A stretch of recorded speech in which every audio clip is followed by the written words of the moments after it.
92.7 big FM पर आप सुन रहे हैं यादों का idiot box with Nilesh Mishra season 3। दोस्तों, हमारी कहानियां आप रेडियो के अलावा जब चाहें मोबाइल फोन पर ये नंबर डायल करके सुन सकते हैं 505-6677 यानी 505-6677। दोस्तों, जो कहानियां मैं आपको सुनाता हूं वो लिखी होती हैं मेरी मंडली ने। जी हाँ, मुंबई, दिल्ली और भारत के कई शहरों में एक राइटर्स की मंडली है जिनको मैं ट्रेन करता हूं। दोस्तों, मैं आपको सुनाने जा रहा हूं रश्मि नाम्बियार की लिखी कहानी 100 का नोट। बाबूजी, ये वाला नोट नहीं चलेगा। सब्जी वाले ने 100 का नोट विमलेंदु को वापस करते हुए कहा। अरे क्यों नहीं चलेगा भाई, नकली है क्या? विमलेंदु ने झुंझलाते हुए कहा। बाबूजी, इस पे कुछ लिखा हुआ है, आगे नहीं चला तो हम क्या करेंगे इसका? अरे 100 रुपए का नोट है, चलेगा कैसे नहीं? अरे तो आप ही रख लीजिए ना अपने पास, कहीं और चला लीजिएगा। सब्जी वाला अपना वॉल्यूम बढ़ाते हुए बोला। आसपास की दुकानों में खड़े लोग माजरा समझने के लिए वहीं इकट्ठा हो गए। बस यही तो पसंद नहीं था विमलेंदु को। वो हमेशा लोगों की नजरों से दूर रहना चाहता था। उसने धीरे से हाथ बढ़ा के नोट वापस लिया और अपनी कमीज की जेब में रख लिया। घर आके रोज की तरह उसने खाना बनाया और रेडियो ऑन करके लेट गया। सूरज ढल जाने के बाद भी कमरे में मध्यम सी रोशनी आ रही थी। अचानक उसको बाजार में हुई बाताबाती याद आ गई। शर्ट की पॉकेट से उसने वो नोट निकाला जिसपे लाल रंग से अंग्रेजी में लिखा था लोनली, फिर एक क्वेश्चन मार्क था और फिर नीचे एक मोबाइल नंबर लिखा था। लोनली यानी कि अकेला। अकेलापन विमलेंदु की जिंदगी में तो कूट कूट के भरा हुआ था। पिता की सूरत उसको याद भी नहीं थी। ग्रेजुएशन के दूसरे ही साल में जब मां भी गुजर गई तो वो नितांत अकेला हो गया था। कोई भाई बहन नहीं, किसी रिश्तेदार से नाता नहीं और दोस्त बनाना उससे कभी हो ही नहीं पाया था। ये बात नहीं थी कि दुनिया बुरी थी, बस उसको यूं लगता था कि मानो वो ही दुनिया के काबिल नहीं था। ग्रेजुएशन के बाद से पिछले 16 साल से वो साहनी टूर्स एंड ट्रैवल्स में काम कर रहा था। एक कमरे में ऑफिस में एक तरफ साहनी साहब बैठते थे और दूसरी तरफ विमलेंदु। साहनी साहब के लिए विमलेंदु करीब करीब अदृश्य ही था। सिर्फ काम के वक्त वो उनको दिखाई पड़ता था और विमलेंदु भी अपनी इस अदृश्यता में खुश था। शायद इसीलिए वो इतने सालों से इतने कम वेतन पे वहां टिका हुआ था। उसका एक और लॉन्ग टर्म रिलेशनशिप, लंबी अवधि का रिश्ता था और वो था उस बरसाती के साथ जिसमें वो पिछले 16 साल से किराए पे रह रहा था। एक छोटे से 8 बाय 10 के कमरे में उसने अपनी दुनिया समेट ली थी, लेकिन वो जानता था कि इतने छोटे कमरे और इतने कम वेतन में गृहस्थी नहीं समेटी जा सकती। इसलिए उसने कभी शादी की बात सोची भी नहीं। खलता तो उसको रोज ही था यह अकेलापन, लेकिन वो ऑफिस में फाइलों के बीच कहीं खो जाता और घर पे खुद को वो 4 दीवारों के बीच रख देता।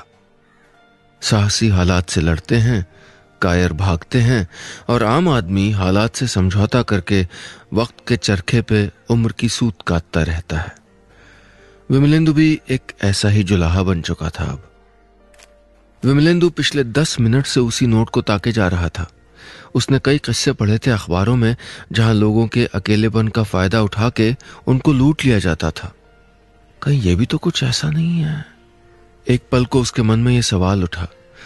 अगले ही पल उसके चेहरे पे एक मुस्कान तैर उठी। वो कंधे उचकाते हुए बड़बड़ाया, मेरे पास लूटने के लिए है ही क्या? उस नोट के बारे में सोचते सोचते उसकी आंख लग गई। उठा तो रात के 9 बज चुके थे। उसके सामने अंधेरा फैला हुआ था और उसमें पसरा हुआ था उसका अकेलापन। उसको ऐसे अंधेरों से डर लगता था। उसने डर से मुट्ठी भींची तो उसको एहसास हुआ कि वो नोट अब भी उसके हाथ में था। उसने नोट को एक बार और देखा और न जाने क्यों उसकी उंगलियों ने उसके मोबाइल से वो नंबर डायल कर दिया। 4 रिंग के बाद उधर से आवाज आई, हेलो। 92.7 बिग एफएम पर आप सुन रहे हैं यादों का idiot box with Nilesh Mishra season 3। दोस्तों, रेडियो के अलावा आप हमारी कहानियां जब चाहे मोबाइल पर ये नंबर डायल करके सुन सकते हैं 505-6677 505-6677। दोस्तों, मैं आपको सुना रहा हूं अपनी मंडली की सदस्य रश्मि नाम्बियार की लिखी कहानी 100 का नोट। इस कहानी में अब तक आपने सुना, विमलेंदु की जिंदगी में अकेलापन फैला हुआ था और उसने कुछ हद तक समझौता भी कर लिया था अपनी किस्मत से। ऐसे में उसको एक 100 रुपए का नोट मिलता है जिसपे लिखा हुआ है लोनली, उसके आगे प्रश्न चिन्ह यानी क्वेश्चन मार्क और फिर एक नंबर। विमलेंदु उस नंबर को कॉल कर देता है।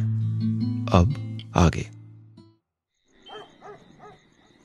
विमलेंदु ने आवाज से अंदाजा लगाया कि उस तरफ कोई 60-65 साल का इंसान होगा।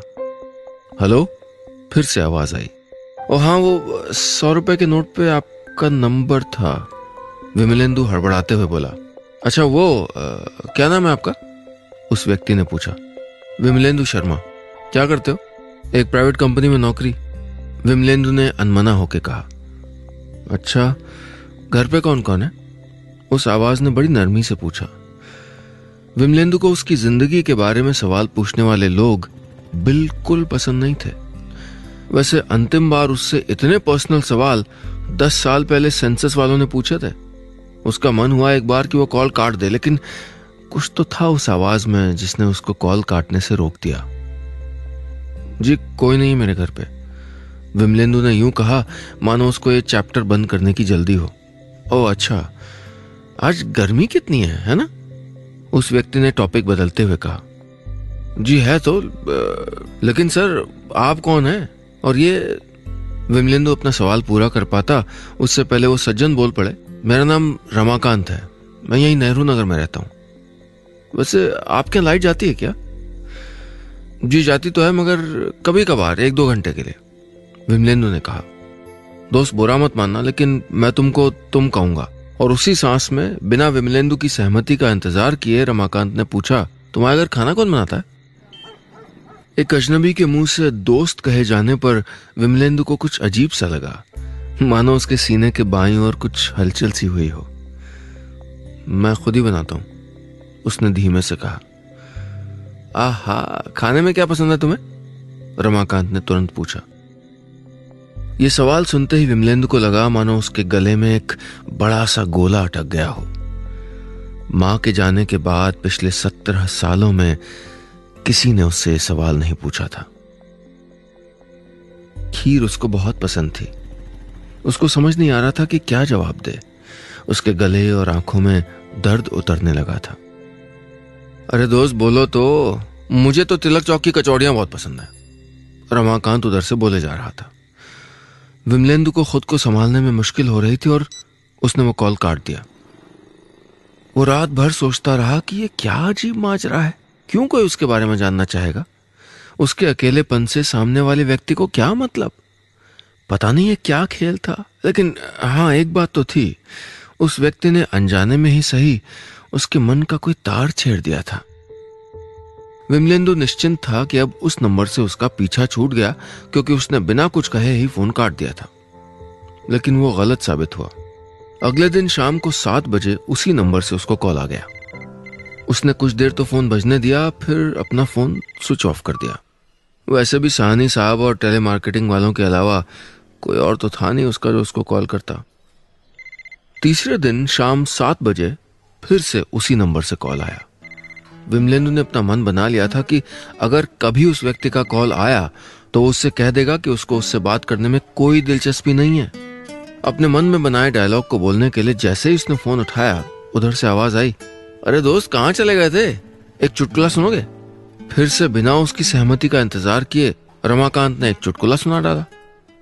विमलेंदु मन में सोच रहा था कि बड़ा अजीब चिपकू इंसान है, लेकिन इतने में उसको चुटकुला सुन के हंसी आ गई और उसने सोचा सालों बाद वो ऐसे हंस रहा है। उसको लगा मानो उसका 8x10 का कमरा खुला आसमान बन गया हो और वो उसमें पंख फैलाए उड़ रहा हो। उस दिन रमाकांत से उसकी आधे घंटे की बात हुई।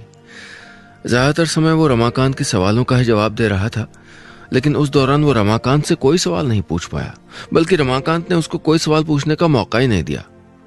उस रात बिस्तर पे जाते ही उसको नींद आ गई थी। अब विमलेंदु और रमाकांत की रोज बातें होती। विमलेंदु शाम का इंतजार करता और दिन भर अपनी जिंदगी और आसपास घट रही घटनाओं पे ध्यान देता, ताकि शाम को जब रमाकांत का फोन आए तो उसके पास भी कुछ बताने को हो। उसको लगने लगा था कि वो भी इस दुनिया का एक हिस्सा हो गया है। एक बार तो वो तिलक चौक पे कचौड़ी भी खा के आ गया था। लौट के जब उसने रमाकांत को बताया कि उसको वो कचौड़ियां अच्छी लगी, तो रमाकांत ने उसको शहर के तमाम उन हलवाइयों का नाम बताया जो अच्छी मिठाई और नमकीन बनाते थे। विमलेंदु अक्सर इन दुकानों पे जाने लगा था।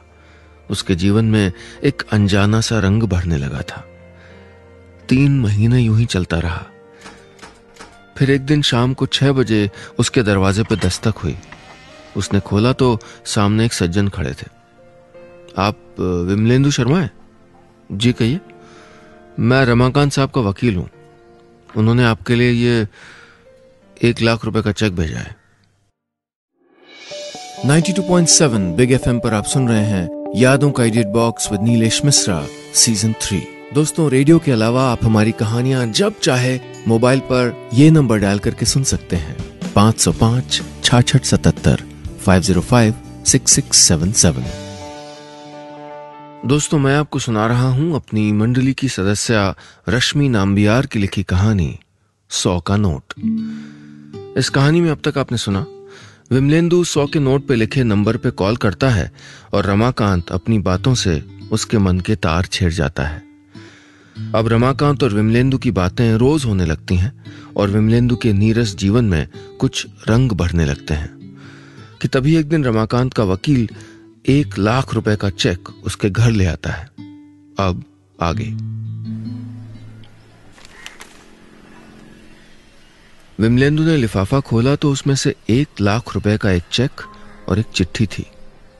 चिट्ठी में लिखा था, प्रिय दोस्त, वैसे तो हम इस दुनिया में आते अकेले हैं और जाते भी अकेले ही हैं, पर इस आने जाने के दरमियान हम में से कोई भी अकेला नहीं रहना चाहता। कुछ महीनों तक तुम मेरे साथ चले इस जिंदगी के सफर में, इसके लिए तुम्हारा धन्यवाद। गए 67 सालों में मैंने तुम्हारे जैसे बहुत कम इंसान देखे हैं जो एक अनजान व्यक्ति को अपना समय देता हो। परिवार के बंधन से बनाने वाले ने मुझको पैदाइशी मुक्त कर रखा है। मैंने अनाथाश्रम में होश संभाला और जवानी छोटे मोटे काम करके अपना पेट पालने में बिता दी। 20 साल पहले एक लॉटरी टिकट खरीदा तो ऊपर वाले ने भी शायद तरस खा के छप्पर फाड़ के दे दिया। मैंने उस पैसे से खूब खाया पिया घूमा, लेकिन मैं जहां भी जाता जो करता, यह अकेलापन मेरे साथ ही रहता। शादी की कोशिश की तो लोग मेरे पैसे की वजह से अपनी बेटी देने को तैयार हो जाते, लेकिन उनकी आंखों में मुझे ये लालच दिख जाता। वैसे भी आजाद परिंदे को पिंजरा कहां जचा है, इसलिए एक दिन मैंने तय कर लिया कि मैं शादी नहीं करूंगा। जानते हो, वो 100 रुपए का नोट मेरे लिए जरिया है मेरे जैसे लोगों तक पहुंचने का। इस संसार में सबसे भारी बोझ अकेलापन होता है। किसी का ये बोझ मैं हल्का कर सकूं, किसी के साथ 4 कदम चल सकूं, बस यही चाहत थी। और हां, इसी बहाने मेरे अकेलेपन के मर्ज को भी दवा मिलती रही। तुम्हारे दिए गए कीमती पलों का कोई मोल नहीं, लेकिन मैं ये चेक तुम्हारे लिए भेज रहा हूं। ये चेक रख लेना और कल से मुझको कॉल मत करना। नहीं, मैं तुम्हें कॉल करूंगा, क्योंकि हमारी राह भले ही एक है पर शायद मंजिलें अलग। तुम्हारा दोस्त रमाकांत।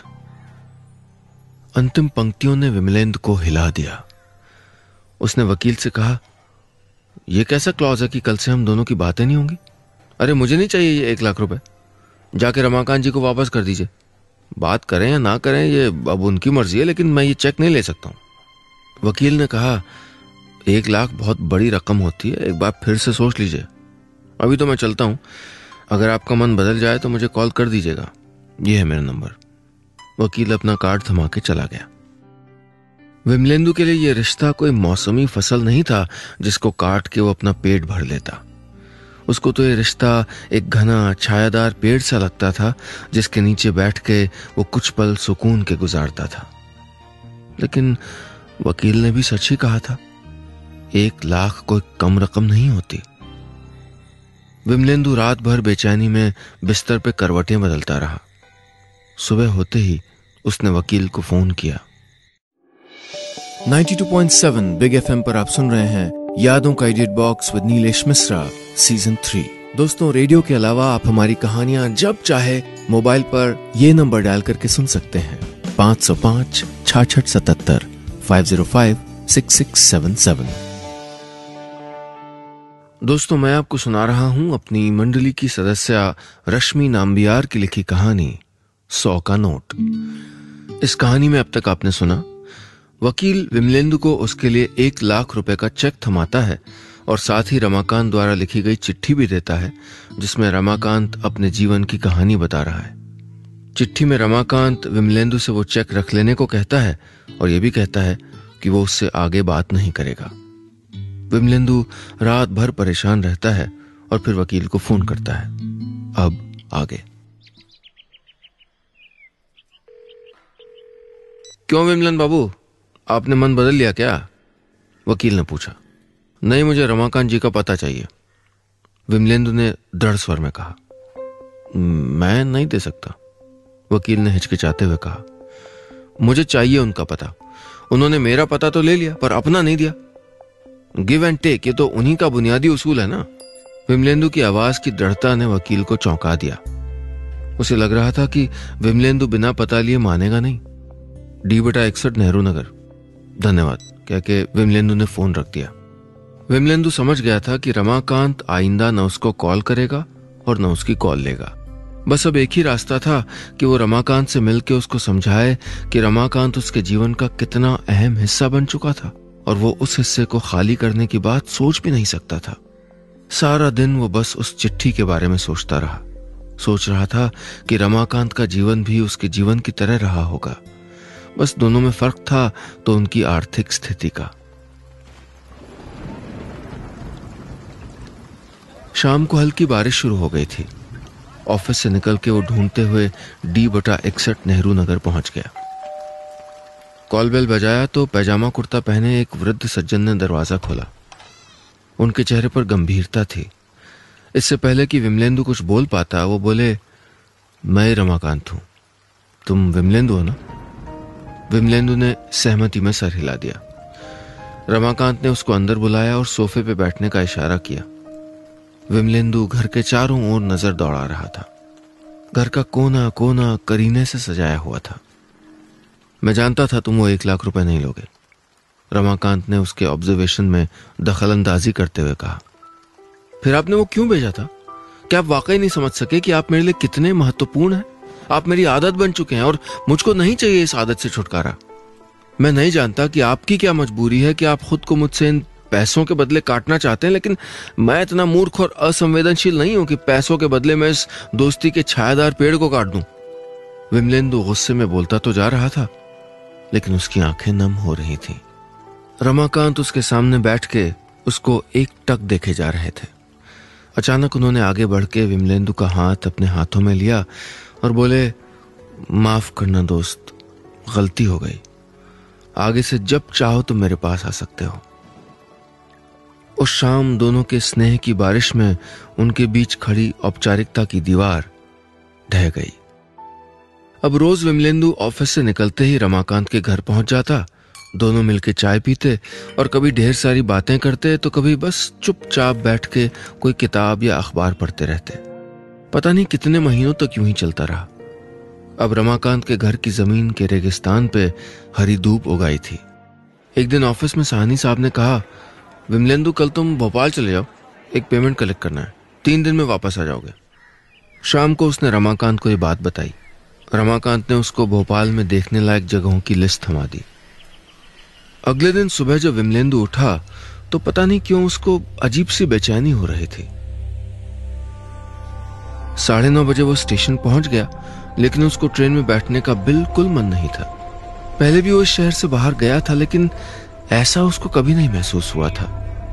नौकरी छिन जाने के डर से वो ट्रेन में बैठ तो गया था, लेकिन उसका मन इस आशंका से भारी हुआ जा रहा था कि कहीं तो कुछ अनर्थ होने वाला था। 92.7 बिग FM पर आप सुन रहे हैं यादों का edit box with Nilesh Mishra season 3। दोस्तों, रेडियो के अलावा आप हमारी कहानियां जब चाहे मोबाइल पर ये नंबर डायल करके सुन सकते हैं 505-6677 505-6677।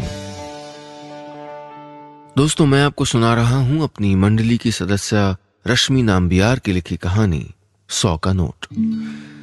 इस कहानी में अब तक आपने सुना, विमलेंदु 1 लाख का चेक अस्वीकार करके रमाकांत के घर पहुंच जाता है, जहां उन दोनों के बीच कड़ी औपचारिकता की दीवार ढह जाती है और दोनों एक दूसरे से मिलने लग जाते हैं। अचानक विमलेंदु को काम से भोपाल जाना है, लेकिन उसका मन किसी विपदा के आने की आशंका से परेशान है। अब आगे।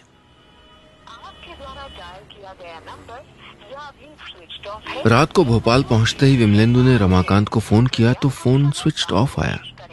शायद फोन की बैटरी डिस्चार्ज हो गई हो, ऐसा सोच के उसने फिर कॉल नहीं किया। रात को सोने लगा तो फिर उसको बेचैनी होने लगी। होटल के रूम में घड़ी की सुइयां ताकते ताकते सुबह हो गई। सुबह उठ के फिर उसने रमाकांत को फोन किया, लेकिन फिर स्विच ऑफ आया। सारा दिन वो रमाकांत से बात करने की कोशिश करता रहा, लेकिन कोई फायदा नहीं हुआ। उसकी आशंका अब यकीन में बदली जा रही थी कि कोई तो अनहोनी हुई है। पेमेंट कलेक्ट करके उसने उस शाम वकील को फोन किया तो पता चला कि रमाकांत को कल दिल का दौरा पड़ा था और वो आईसीयू में है। विमलेंदु के पैरों के नीचे से जमीन खिसक गई। उसकी ट्रेन अगले दिन की थी, लेकिन उसने रात वाली बस पकड़ी और शहर पहुंचते ही वो सीधे अस्पताल गया। वहां रिसेप्शन पे जब उसने रमाकांत का नाम पूछा तो वहां बैठी नर्स ने उसको बताया कि उनको सिर्फ किसी विमलेंदु शर्मा को मिलने की इजाजत दी है डॉक्टर ने। विमलेंदु ने अपना आई कार्ड दिखाते हुए अपना परिचय दिया। अस्पताल के किसी स्टाफ ने उसको आईसीयू के बेड नंबर 6 के सामने लाके कहा, इनकी हालत ठीक नहीं है, लेकिन ये आपका नाम बार बार ले रहे हैं, इसलिए आपको इनसे मिलने की इजाजत दी गई है। अपने दोस्त को ऐसी अवस्था में देख के वो बौरा सा गया। रमाकांत के पास बैठ के बस एक ही बात न जाने कब तक दोहराता रहा, तुम नहीं जा सकते मुझको छोड़ के। अचानक रमाकांत ने हाथ बढ़ा के उसको छुआ और कांपते हुए टूटे शब्दों में कहा, दोस्त, मैंने इस अस्पताल को अपना शरीर दान कर दिया है। तुम मेरे जाने के बाद अखबार में मेरे जाने की खबर छपवा देना और हो सके तो एक सभा भी रखना। कहते हुए रमाकांत फिर स्थिर हो गया। नर्स ने उसको आके बाहर जाने को कहा। आईसीयू के बाहर बैठा वो सामने खिड़की से ढलता हुआ सूरज देख रहा था। 15 मिनट बाद डॉक्टर ने विमलेंदु को आके खबर दी, रमाकांत अब नहीं रहे।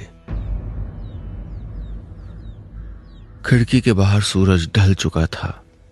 एक बार फिर विमलेंदु को अंधेरे से डर लग रहा था, लेकिन उसके मन में बार बार ये सवाल आ रहा था कि वो कौन था जिस तक रमाकांत अपने देहांत की खबर पहुंचाना चाहते थे।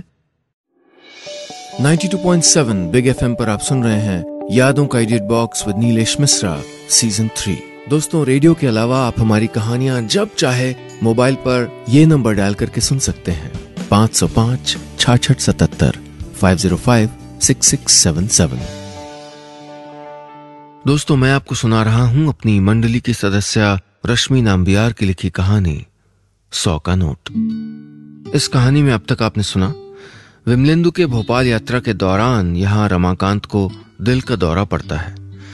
विमलेंदु शहर पहुंच के जब मृत्युशैया पर लेटे अपने दोस्त रमाकांत से मिलता है तो रमाकांत उससे कहता है कि वो उसकी मृत्यु की खबर अखबार में छपवाए, और फिर कुछ मिनटों बाद ही दम तोड़ देता है। अब आगे। विमलेंदु ने अखबार के श्रद्धांजलि सेक्शन में रमाकांत के देहांत की खबर छपवाई, जिसमें उसने चौथे दिन शोक सभा के बारे में भी लिखा। शोक सभा 10 बजे सुबह से रमाकांत के घर पे ही रखी गई थी। इन 4 दिनों में विमलेंदु कितनी बार रोया था।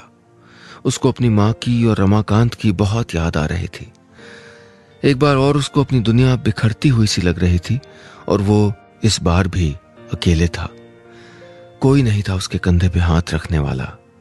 उफ, वही अकेलापन फिर दिल के किसी खाली कोने में आके बसने को तैयार खड़ा था।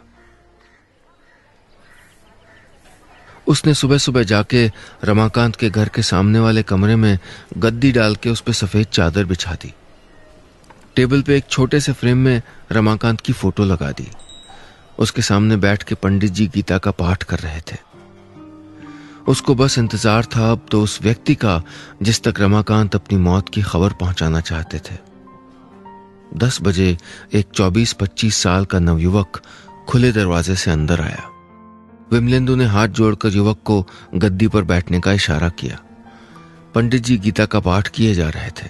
अगले 30 मिनट में 3 और लोग वहां आ गए। अब सब बैठ के गीता सुन रहे थे।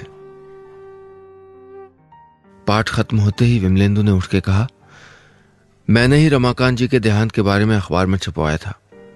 मैं उनका दोस्त हूं। आप लोगों से विनम्र निवेदन है कि अपना परिचय दें।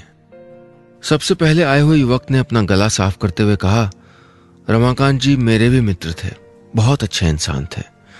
एक 100 रुपए के नोट पे उनका नंबर लिखा हुआ मिल गया था और फिर वहीं से अपनी दोस्ती शुरू हो गई थी। लेकिन एक दिन अचानक उन्होंने मेरे घर पे 1 लाख रुपए का चेक भिजवाया और फिर कभी मुझसे न बात करने की कसम ले ली।